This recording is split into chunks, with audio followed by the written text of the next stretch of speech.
Hey, it's the Empire. Don't forget to hit the like button, the subscribe button, and the bell icon for more videos. We taking over.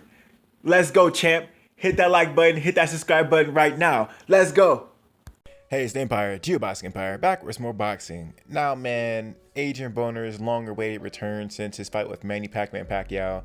It's been over 2 years since he came back. Last time he fought Pacquiao was on January 19th of 2019, and he came back February 20th, 2021. That's over 2 years. Anyway, Adrien Broner, man, he had an exciting fight with my boy Jovanie Santiago, and man, it was a crazy fight. Santiago pushed the pace early, tried the Madonna tactic, overwhelm him, throw a lot of punches, and just stay on Broner. Unfortunately for Santiago, the later the fight went, well, Broner was always pretty precise with his punches, but the later the fight went, the more Santiago slowed down, the more the fight was on the outside, it was favoring Adrien Broner. In fact, the later part of the fight, in my opinion, started like around 4. Santiago got hit with a devastating left hook that almost dropped him. The difference in this fight was Broner's clean, effective punching, and everything was effective for Broner. I mean, his jab was effective, his left hook was effective, his straight right was effective. Broner didn't throw too many punches, but all of his punches were counter punches. That's all Broner was doing. Even his jab was a counter to wherever Santiago was doing. Those jabs were eye-popping, right? Now, Santiago looked great in the fight. I've never seen him fight before, but this is the first time me seeing him fight. And the guy has a chin, man.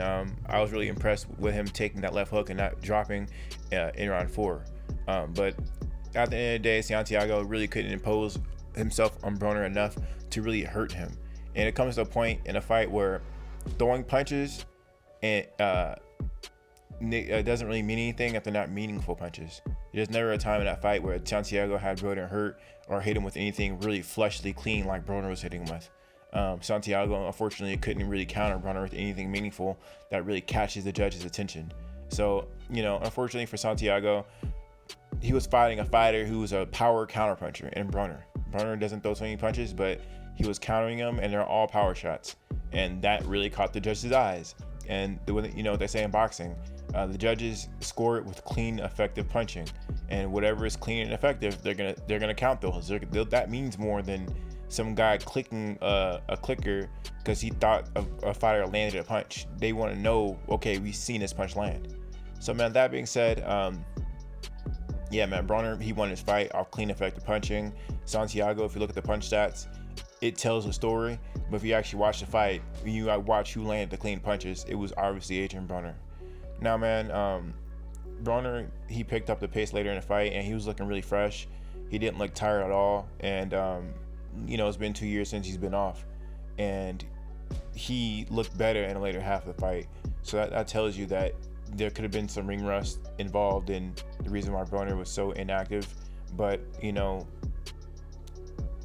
got the win. That's what matters. He got the W. So, man, yeah, we're going to see what happens with AB, man. Hopefully he goes down in weight. This is the first time he came back, like I said, in 2 years, and he was supposed to fight at 140, but they ended up making this fight at 147. Hopefully Broner goes down in weight because those shots Broner was landing would definitely stop a 140 fighter. At 147, Broner just does not hit hard enough. He's too small for the weight class, and he needs to go down in weight, definitely, for sure. Broner is a small guy, and after a 2-year layoff, if he can still make, yes, the fight was at 147, but he came in at 146. So the guy is still a small guy. Broner, I heard he lost 30 pounds coming into this fight to make weight, and understand that Broner had a fat camp. Instead of a training camp where he could train on his boxing, he had a fat camp. So that being said, this is Weight Watchers for Broner. This wasn't really a boxing training camp. That being said, man, the more Broner fights, the more active he is. The lower the weight class, the better for Adrien Broner. Broner just needs to stay active in his career, and he'll be a better boxer because he won't have to actually drop weight, and he can actually focus on things that matter, like his boxing ability, throwing punches, throwing combinations together, things like that. The thing that made Broner a star in the first place. So, man, yeah, this is a good one for AB, man. There's a lot of big wins for him. His boy Robert Easter Jr. was on the undercard as well. He had a great fight. He got the W as well. And You know, the Ohio scene in boxing is massive, man. It's massive. Right now, if you didn't know, man, my boy Robert Easter Jr., he beat Ryan Martin in a UD. Just dominated the guy. Used his height. You know, everything that Robert Easter should do. Tall guy, lanky, you know, fundamentally sound, and he did everything he's supposed to do. So yeah, man, that being said, it was a good night for Ohio, good night for AB, good night for his boy Robert Easter Jr. I'm gonna make another video about that because he looked good in that fight. But anyway, man, let me know how you guys feel about AB coming back. Who you guys think won the fight? It was clear that AB won the fight. Judges had it one way. But if you guys had something different, man, let me know. Let me know how you guys feel about it though. Like, comment, subscribe. This is the Empire. Geobasket Empire. Peace.